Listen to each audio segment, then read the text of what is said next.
$10 million private jet can cost millions more just to own. Not to fly it, not to upgrade it, not to make money with it, just to keep it ready. That is the part most people never see. From the outside, a private jet looks like the ultimate symbol of wealth. No crowded terminals, no boarding queues, no fixed airline schedules. But economically, a private jet is something much stranger. It is a machine that turns enormous amounts of capital into convenience, flexibility, and time. And once you understand how the money actually moves, one question becomes difficult to avoid. At what point does owning a private jet stop being an outrageous luxury and start making economic sense? The answer begins with the number everyone notices first: the purchase price. A relatively small used private jet might cost around $2 million. A newer light jet can reach roughly $5 million to $10 million. Larger business jets can move into the $20 million, $40 million, or even $70 million plus range. At the extreme end, aircraft such as the Gulfstream G700 can cost tens of millions of dollars before customization. A buyer can then spend substantially more on an interior, communications equipment, furnishings, and other options. But the purchase price creates a dangerous illusion. You see a $50 million aircraft and imagine that $50 million is the cost of private aviation. It isn't. The moment the aircraft becomes yours, the clock starts running. You need to be paid. The aircraft needs insurance. It needs a place to stay. It needs inspections, maintenance, fuel, training, ground support, and eventually major repairs and overhauls. And many of those costs don't care whether you actually fly.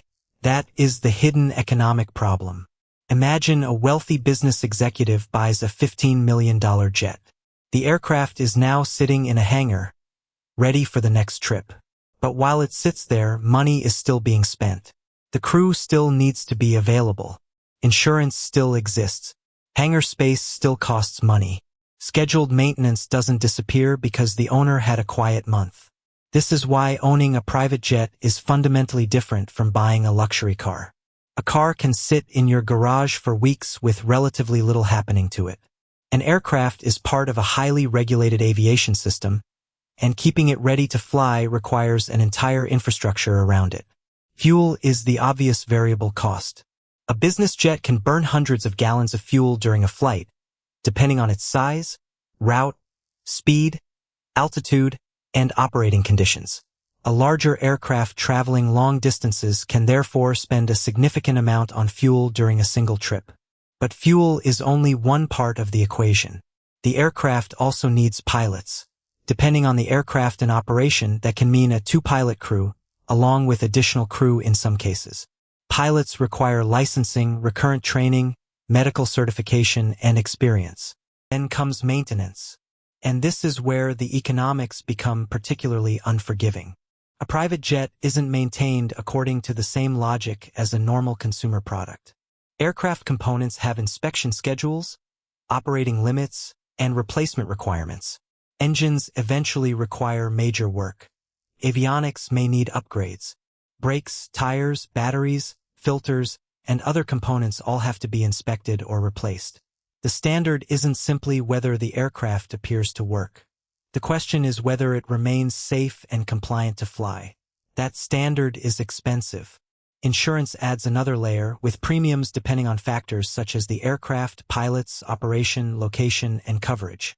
And then there is the place where the jet lives. A major private aircraft isn't simply left outside like a car in a driveway. Owners may need secure parking or hangar space, protection from weather, ground support, and access to maintenance services. So let's return to our hypothetical $15 million aircraft. The owner has already spent $15 million, but the real economic commitment is much larger. The aircraft has fixed costs that exist whether it flies or not. Then it has variable costs that rise when it flies. Fuel goes up. Maintenance activity increases. Engine hours accumulate. Wear increases. Crew and operational expenses can rise. This distinction is crucial because it explains one of the biggest differences between private aviation and commercial travel. A passenger buying an airline ticket is mostly paying for a trip. Private jet owner is paying for availability. and availability can be extraordinarily expensive. Imagine our executive has a meeting in New York on Monday, another in Chicago on Tuesday, and a third in California later that week. On a commercial airline, the schedule is built around the airline. The executive has to work around departure times, airport procedures, connections, and potentially overnight stays. A private aircraft changes that equation. The executive can potentially depart closer to the time they actually need to leave, use smaller airports when appropriate, travel with a team, and work during the flight. The financial question suddenly becomes more interesting. What if the aircraft saves enough time to materially change the executive's business output? That doesn't automatically make the jet profitable, but it changes the thing being purchased. The owner isn't simply buying transportation. They are buying control over the schedule. For someone whose decisions affect a large business, that flexibility can have economic value. But there is a trap here. If private aviation can be so useful, why wouldn't every wealthy person simply buy a jet? Because buying one can be much more expensive than using one. Consider the $15 million aircraft again. That $15 million is no longer sitting in another investment. It could have been invested in stocks, bonds, real estate, a business, or another asset. If that capital could have generated a return elsewhere, the owner faces an opportunity cost. Even if the aircraft never loses $1 in market value, the owner has still given up whatever financial return that capital might otherwise have produced. And the aircraft itself can depreciate.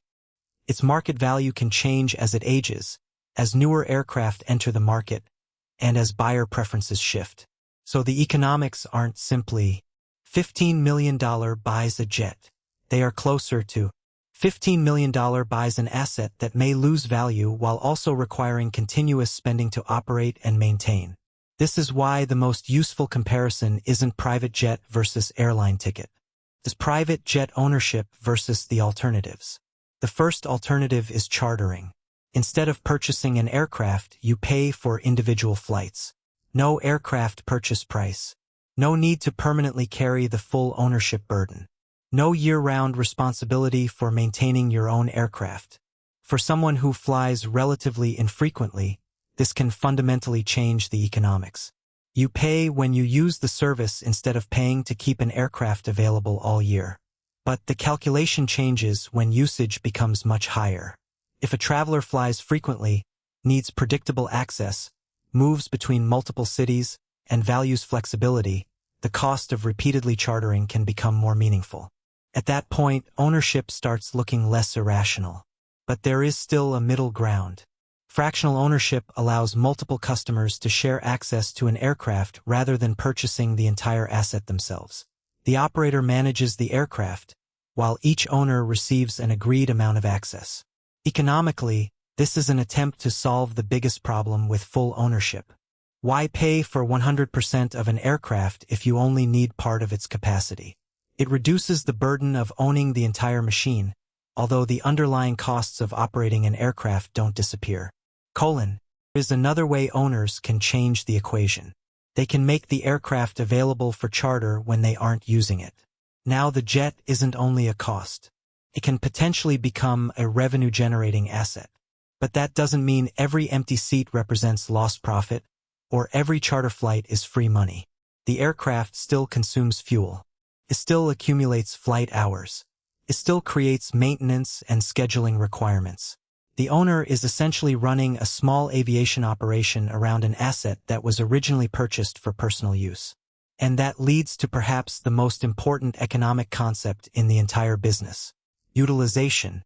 A private jet sitting in a hangar has fixed costs but produces no flight revenue. As the aircraft is used more efficiently, those fixed costs can be spread across more hours of operation. But there is a limit. Fly too little, and the ownership burden becomes difficult to justify. Fly more, and variable expenses rise with it. So the goal isn't simply to fly as much as possible. The goal is to use the aircraft enough that its economic value justifies the capital and fixed costs tied to it. That is why the exact same jet can be a terrible financial decision for one person and a rational decision for another. For someone who takes only a handful of private trips each year, ownership may be difficult to justify purely as transportation.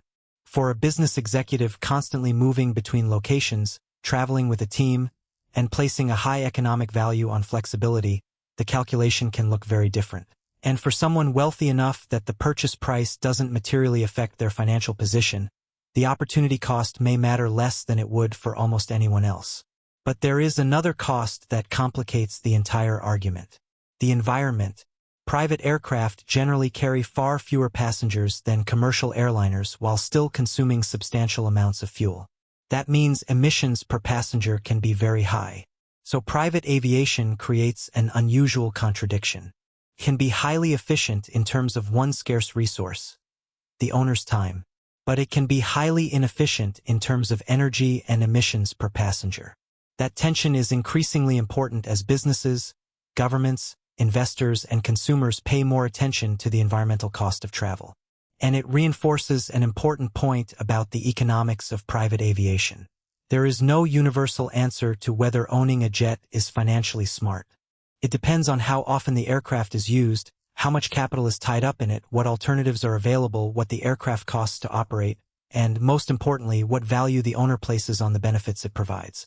For an occasional traveler, chartering may make more sense. For someone who needs regular access, fractional ownership may offer a middle ground. For a high-frequency traveler with substantial wealth and a genuine business need for constant availability, full ownership can become more defensible. And if the aircraft can also be chartered to others when it isn't needed, its economics can change again. None of this turns a private jet into a cheap form of transportation.